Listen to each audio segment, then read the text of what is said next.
Oke, baik. Kali ini kita masuk pada learning object yang kedua, yaitu membuat perhitungan yang terkait dengan likuidasi kemitraan sekaligus.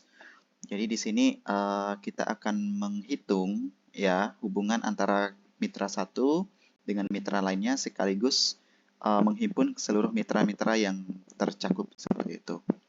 Nah, ada beberapa proses dalam likuidasi. Yang pertama yaitu aset non-kas dikonversi menjadi kas dan kreditur dibayar yang sejauh mungkin ataupun dalam jangka waktu yang lama. Yang ketiga, sisa dana jika ada didistribusikan kepada para mitra. Nah, langsung saja kita pada soal ya. Nah, di sini soalnya chapter 16 group exercise yang pertama yaitu menjelaskan tentang lump sum liquidation. Nah, jadi soalnya yaitu para mitra, yaitu mitranya Larry, Carly, dan Moe, berbagi keuntungan dan kerugian dengan rasio masing-masing 3:2:1. Jadi, dalam mitra tersebut, punya Larry yaitu 3, Carly yaitu 2, dan Moe yaitu 1. Nah, para mitra di sini memilih untuk melikuidasi persekutuan ketika aset, kewajiban, dan modalnya adalah sebagai berikut. Nah, di mana jumlah cash yang didapatkan dari ketiga mitra tersebut adalah 7.000 US dollar dan non cash asetnya itu 90.000 US dollar. Maka dijumlahkanlah total aset yang dimiliki oleh ketiga mitra tersebut yaitu senilai 97.000 US dollar. Nah, kita lihat di bagian pojok kanan ya, itu merupakan liabilitas yang dimiliki oleh setiap mitra. Ya, itu sudah menghimpun seluruh mitra-mitranya, yaitu liabilitasnya yaitu senilai 24.000 US dollar.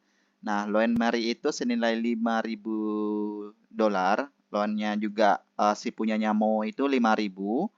Terus kapital atau modalnya Larry itu 22.000 US dollar. Terus kapitalnya atau modalnya Carly itu 27.000 dan kapital Mo-nya itu senilai 9.000. Maka dijumlahkan liabilitas dan seluruh loan dan kapital yang dimiliki oleh kemitraan tersebut. Maka dijumlahkanlah 24.000 ditambah 5.000 tambah 10.000 tambah 22.000 ditambah 27.000 tambah 9.000 US dollar sama dengan 97.000 US dollar. Nah, asumsikan bahwa semua aset non-kasnya dijual seharga 42.000 US dollar dan semua uang tunai didistribusikan kepada kreditur dan mitra luar. Maka perintahnya yang pertama yaitu siapkan laporan realisasi dan likuidasi. Nah, terus prioritasnya apa yang harus dilakukan dengan kerugian penjualan aset non-kas? Yang kedua, membayar utang luar, membayar utang dalam, dan mendistribusikannya sisanya kepada mitra. Nah, maka teman-teman bisa melihat di sini ya, ada statement of realisasi and liquidasi. Ya, ini laporan melaporkan dari soal-soal berikutnya tadi, soal-soal sebelumnya tadi maksud saya. Nah, di sini ada aset ya, di sebelah kiri ini ada aset. Aset itu terdiri dari cash non cash. Nah, cashnya itu 7.000 dan non cashnya itu 90.000 didapat dari soal dari awalnya tadi yang ini. Ya, yang cashnya 7.000 dan non cashnya 90.000. Dan juga outside ditambah partners loan ditambah partner capital. Berarti aset sama dengan outside partners loans dan partner capital. Nah, di sini liabilitasnya sampai dengan 24.000, Larry-nya itu sebanyak 5.000, Moe-nya 10.000, Larry 22.000, Carly 27.000, dan Moe itu 9.000. Maka kita masukkan aja ya. Untuk soal-soal yang di awal tadi tinggal masukkan aja pada beginning balance-nya dan masuklah pada profitnya yaitu 42.000. Nah, 42.000 didapatkan dari book value-nya itu 90.000. Back value itu 90.000, maka didapatkanlah senilai 48.000 kerugiannya. Mengapa demikian? Dikarenakan ya, 42.000 itu didapatkan dari soal ini teman-teman. Asumsikan bahwa semua aset non-kas dijual seharga 42.000 dan semua uang tunai didistribusikan kepada kreditur dan mitra luar. Nah, untuk mendapatkan 90.000 itu teman-teman didapatkan dari non-kas asetnya ini 90.000. Maka didapatkanlah perhitungan sebagai berikut. Nah, Larry 3:6, terus Carly 2:6, dan Moe 1:6. Nah, untuk mendapatkan 6 itu teman-teman. Jadi teman-teman tinggal menjumlahkan ya perbandingan setiap rasio yang mereka miliki masing-masing itu. Di mana Larry itu kan 3, ditambah Carly 2, ditambah Moe itu 1, berarti 3 tambah 2 tambah 1 sama dengan 6. Maka dijumlahkanlah untuk keseluruhannya itu adalah 3/6 ya, perbandingan untuk rasio Larry, terus 2 untuk perbandingan rasio Curly, dan Moe itu perbandingan 1 untuk perbandingan Moe, yaitu senilai 88.000. Maka tinggal teman-teman kalikan 3/6 dikali 48.000 sama dengan 24.000. Nah, Curly juga seperti itu, 2/6 dikali 48.000 sama dengan 16.000. Dan Moe juga seperti itu, 1/6 dikali 48.000 maka didapatkanlah hasil 8.000. Nah, maka didapatkanlah seperti ini teman-teman. Ya, karena nilainya tadi kan 42.000 tuh prosesnya tuh.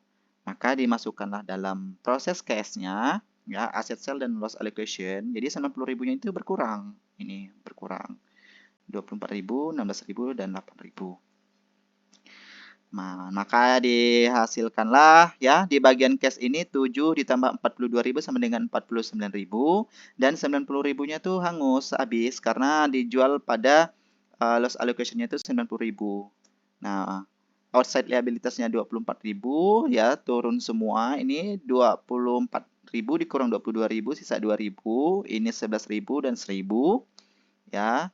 Dan di mana recto setup-nya itu ya, ini 2.000 itu 5.000 dikurang 2.000 sama dengan 3.000. Maka ini 2.000 juga habis, diturun saja nilai-nilai ini.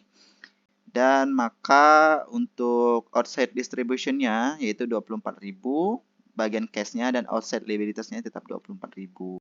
Nah, partner loan juga seperti itu, 13.000 untuk bagian aset, dan partner loan-nya bagian Larry itu 3.000, dan partner loan-nya punya Moe itu 10.000. Maka didapatkanlah penjumlahan seperti ini, maka ending balance yang mereka dapatkan yaitu senilai 0. Maka outside distribution ini adalah pembagian untuk nilai-nilai uang yang diterima oleh setiap penanam mitra gitu, antara Larry, Moe, dan Carly. Maka didapatkanlah perhitungan seperti ini teman-teman. Nah, jadi teman-teman harus memahami juga ya, untuk beginning balance-nya itu terdapat pada soal bagian awal, tinggal teman-teman masukkan saja, terus asset sale and loss allocation-nya. Nah, case yang 42.000 itu ya didapatkan dari perhitungan yang ini teman-teman. Perhitungan dari awal soalnya, di mana asumsikan bahwa semua aset non-cash dijual seharga 42.000 dan semua uang didistribusikan kepada kreditur dan mitra luar. Seperti itu teman-teman.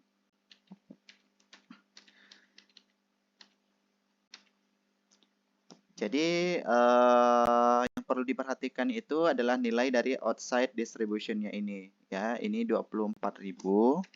24.000 itu teman-teman didapat dari punyanya si Larry ini.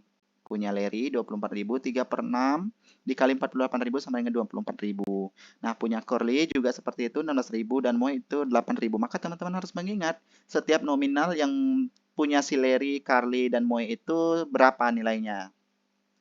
Maka didapatkanlah nilai seperti ini ya teman-teman, outside 24.000. Maka didapatkanlah ending balance-nya itu sama dengan 0 semua. Mungkin untuk soal yang pertama, untuk group exercise ini cukup sampai sekian. Nanti untuk soal selanjutnya akan ada video berikutnya, nanti akan saya upload. Terima kasih.